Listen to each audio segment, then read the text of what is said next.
Hi, how are you? Uh, we are in for a treat. Today's lesson will be on section 4-2, writing equations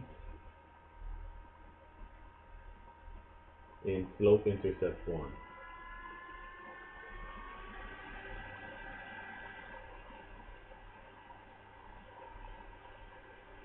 All right, so let's talk about the slope-intercept form.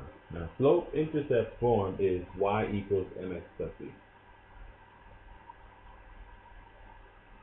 It is also known as, aka, the y-intercept form.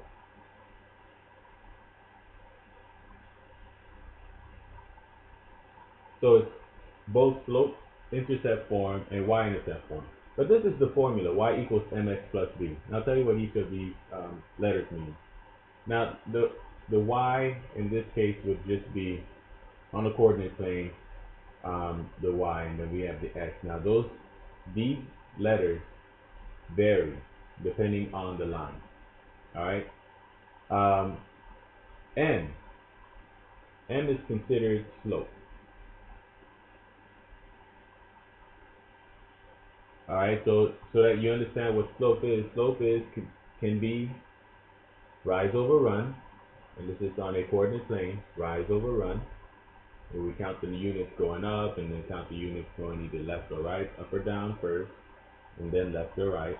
And then we have the changes of the y over the changes of the x, and this is what rise over run. So x, remember, is the horizontal. And let's draw this out right here. Here's my coordinate plane, and here's our x, which is the horizontal, so it goes left to right. And then we have our y, which is vertical, which is up and down. So the changes of the y, so the number of units up or down, and changes of the x is the number of units left to right. So triangle means change, if you don't know, changes. We can also say that it is the changes of the dependent variable.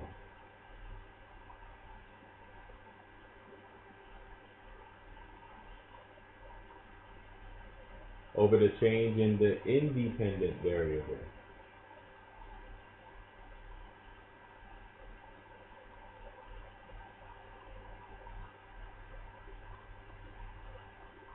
Alright, so just know that y is considered dependent, which is equal to, whatever the equation is equal to would be y, and what's independent would be x, so that's the input, stuff that we put in. So x is the input, and y is the output. And the formula for that, which is the formula for slopes in the first place, will be y2 minus y1, which is when we have two coordinate points, over x2 minus x1. Dependent, independent. The change, which is subtraction. Alright, so that is slope. Now, the next one would be the y-intercept. And let's put it right here. Y-intercept. Alright, the y-intercept. On the coordinate plane, if I were to draw a line,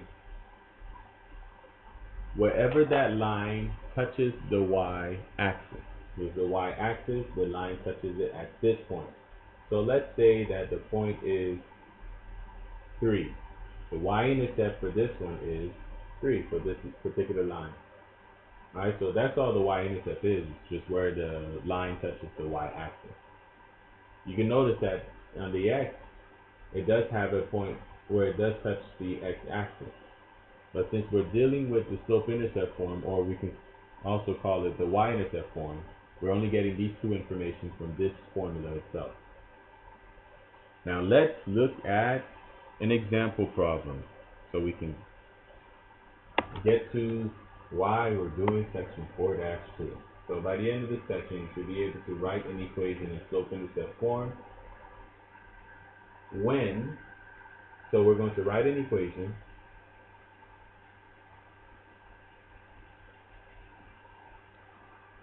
in slope-intercept form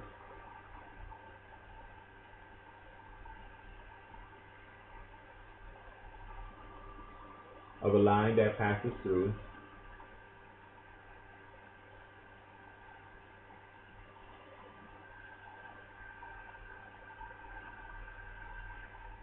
now this is the point where the line will pass through, will be -2 and 5, and has a given slope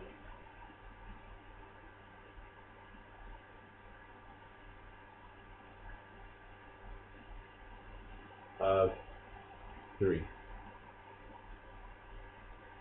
Alright, so here's our point, here's our slope. Now we're just going to write an equation of a line that passes through it. We're going to write it in slope-intercept form. So very important that you know what form we're going to be writing in, because there are many different forms. Step number 1.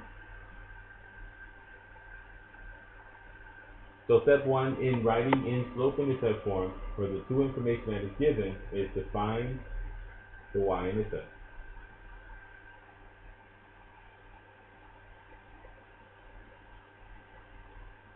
Now you notice in the equation itself, let's go ahead and write the equation again, which is y equals mx plus b. Remember, b is our y-intercept, and this is where we will put our point, or wherever the line touches the y-axis. This is where, right here at this point. And then we are going to also put in slope. Slope is 3, which is already given to us, so we can put it in for m. Now let's go ahead and find the y-intercept. The way we're going to find the y-intercept is we're going to label each information that is given. So they gave us the point, and know that for the point, which is the coordinate, is x and then y. And they also gave us slope, and slope is the m in the equation. So let's go ahead and write that down. We have x, which is equal to -2. We have y, which is equal to 5, and we have m, which is equal to 3. What we're looking for is b. B is our y-intercept. So we have all this information except for b, and that's why we're going to go ahead and find the y-intercept. And to find the y-intercept, we're going to plug in all the information. So we're going to plug in x, y, and m. So let's plug it in. We have y, which is 5, equals m, which is 3, times x.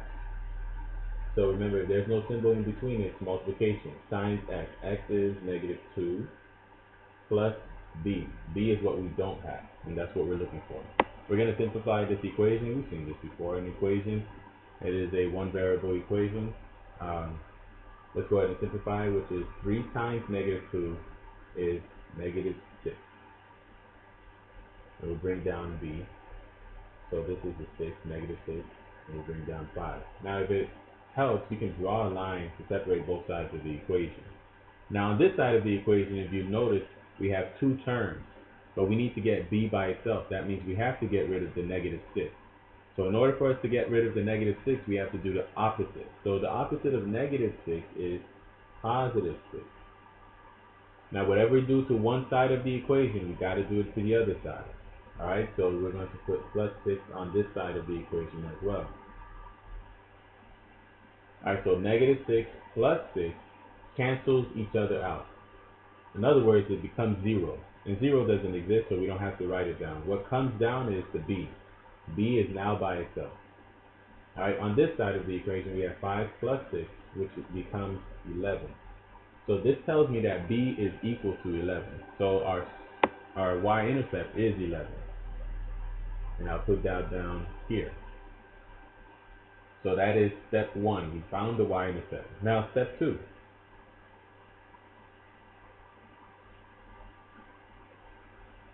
I'll put it over here. What we're going to do is write the equation in slope-intercept form.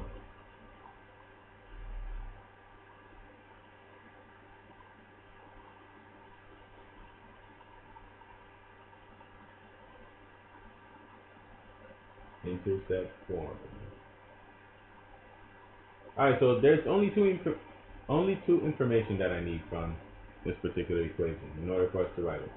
We're going to go ahead and plug, well, first of all, let's go ahead and write the equation again, which is y equals mx plus b. Alright, know that we're going to go ahead and plug in m and b. We don't need to plug in x or y anymore. Remember, x and y varies. Alright, so depending on the line itself. But what we have is m and b, which is the slope and the y-intercept. So let's plug in the slope and the y-intercept. So y stays y equals m. Remember, m is 3. So we put in 3 times x. And then we have b, which is 11. So we plug in plus 11. And there you have the slope intercept formula. Y equals 3x plus 11 from this point and this slope. Alright, so just to reiterate what we did, step number 1, we find the y-intercept, which is 4. We find the y-intercept, plugging it into this equation, all the information that is given. So x, y, and n, we plug it in. And when we did that, we end up with 5 equals 3 times negative 2 plus b.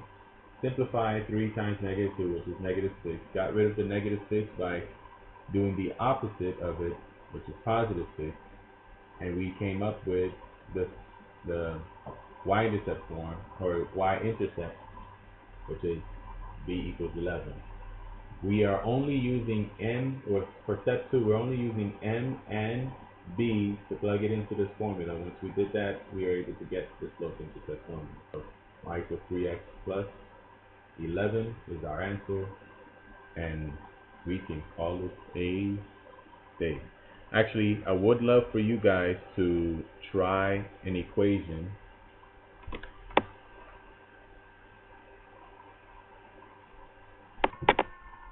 Alright, so you're going to write an equation of a line that passes through 4 and negative 7 and has the given slope, which is negative 1.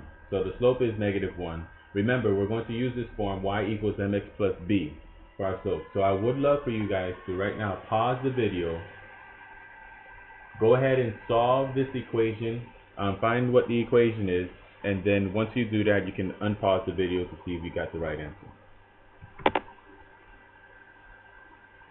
Alright, so let's see if you got the right answer.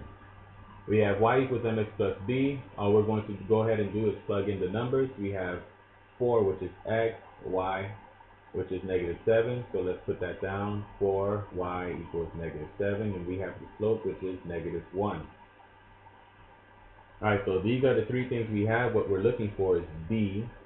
And so let's go ahead and find the y-intercept. By plugging in the numbers, we have negative 7 equals negative 1 times x, which is 4, plus b. Alright, so negative 1 times 4, we can go ahead and put the line to separate it and simplify negative 1 times 4, which is negative 4 plus b. On this side, we just have negative 7, bringing everything down. We have to do the opposite of negative 4, which is positive 4 to both sides of the equation. So this gets rid of the 4's here. We leave us with b. Negative 7 plus 4. Remember, this is a difference in sign, so we have to subtract. So pretty much saying 7 minus 4, which is 3.